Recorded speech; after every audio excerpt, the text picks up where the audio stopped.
Salutations everyone and welcome to another Overwatch video where today we're talking about Ana and if she's a troll pick or not. This sounds ludicrous and crazy on the face of it. Of course, we've seen the metadata, especially since the Mercy rework, where Ana is gone down in every single bracket of competitive play. And this obviously has something to do with Mercy ruling the meta at all levels, just like I said she would before these changes ever came out, all the way from, bronze and quick play, all the way to the top tiers of professional level. Obviously, every single team hasn't played this Mercy patch because they thought, because obviously that patch just wasn't being played and people weren't practicing her because they thought, oh, she's going to get nerfed, she's way too strong. And she did get a nerf. It's also a tiny bit of a buff because she can get that double res a lot quicker than she could before, but when that is a better situation is much more niche than the way that it used to be. So it's only slightly better in very, very rare circumstances where Mercy can get in, get a double res, and then die. Before then, she couldn't do that. But, you're usually not going to be dying anyway if you're playing smart. And the teammates that you're rezzing are doing what they should be doing. And obviously you need to pick the right people to res in the given moment. But Ana was, and some can argue, was the most important character in the game to play. You needed an Ana. She dictated the meta, obviously, in the triple tank, the amount of healing that she can do after her buff, that with all of the healing that she was able to do, and then obviously that got reined in, and then later on she also got another nerf to the damage of her biotic rifle, where now she has the 4-shot of Pharah to take her out by herself instead of being a 3-shot, one of the best answers to a Pharah, because you didn't need a Widow to get that super long range hit scan in there, and you didn't have to worry about an inconsistent, Soldier or McCree on your hands here. And the best players in the world, Jaehong considered, at most of the time to be the best player in the world, is an Ana main, and she got so much value out of the darts and the nade and the damage that you could do. Jaehong was outputting more damage as a healer proportionally than pretty much anybody else out there. Save for maybe a few Pro Lucios out there that are really maximizing the amount of damage that they could do after his rework and the buff to his weapon. And you had a player on Jaehong's team who left so that he could go play Ana on another team, because that's how important Ana is. That's how crazy powerful she was and how much she dictated the meta at the time. And obviously this has changed with Mercy.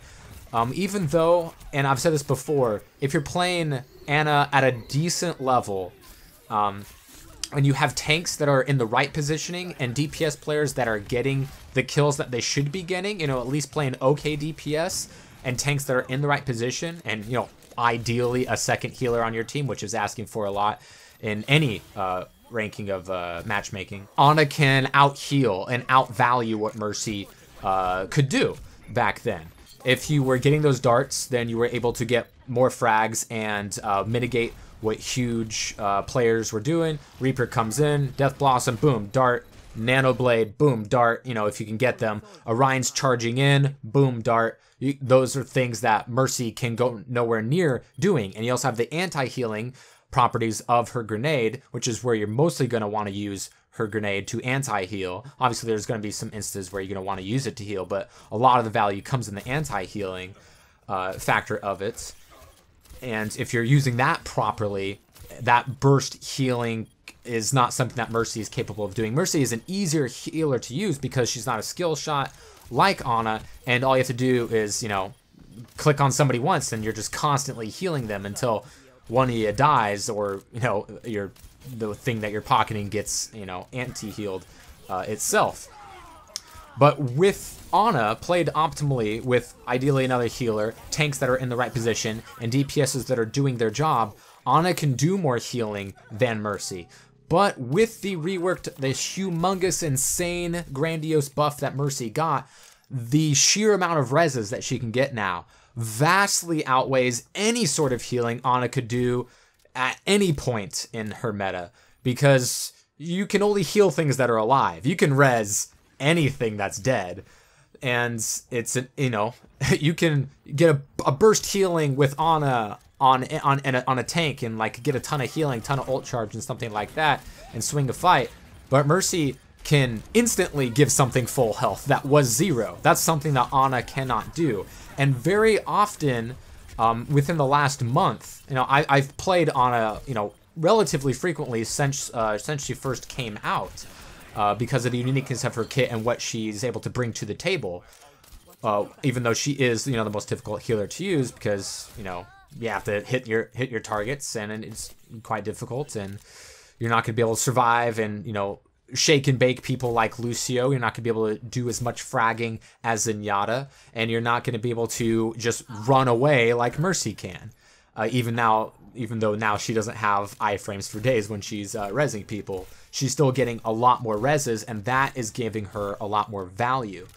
And there are instances nowadays where Mercy is a must pick at all levels of play of matchmaking, because you don't need communication as much to play Mercy effectively. With Ana, when I get a dart and it's not follow up on, that's value that is lost from her kit. It doesn't matter that I hit that crazy dart or even an easy dart. If that person isn't killed, which Ana isn't able to do on most things that aren't as squishy in the game. You know, if a McCree comes up to me, I can dart him and then shoot and then cancel the reload animation with the nade, which does a burst of damage, and then melee, and he's done with. I can't do that against a Roadhog or an Ana or a Reinhardt or, you know, even a Reaper at some sorts, because he can just wraith away and, you know, he could shoot you in the face and get healing for himself there. So you're kind of playing on your back foot there. So Ana takes a lot of skill and follow up on her darts, follow up on some of the nades, and Mercy can just res people like crazy. So yes, that does have something to do with it, but nowadays, people are coming up to me before the game starts and shaking head like I'm picking Torbjorn or Symmetra on attack. You know, it doesn't make any sense how people have lost faith in any sort of value that Ana can give you, whether it's, you know, the Beyblade or Nano Blade or Nano Sights, and, you know, healing your tanks, which she's really, really good at doing still. People are used to that Mercy is the all and be all, and if you aren't picking Mercy, and many people with as popular as DPS is feel like all you need is a Mercy, because she can just heal all things, survive everything, fly away, and res people every few seconds, that you don't need the communication for Mercy for her to be effective. But with Ana, even though the ceiling is higher, people just don't want to put the time in and cannot seem to maximize the potential of an Ana on their team due to the way that the meta has shifted. You know, there hasn't been a nerf to Ana in quite a long time, but the way that things have shifted kind of dictate how people perceive characters, and right now, Ana is perceived as a troll pick, even though she is quite a good healer, and in certain circumstances, especially if you already have a Mercy, the best pick in certain situations, if followed through properly.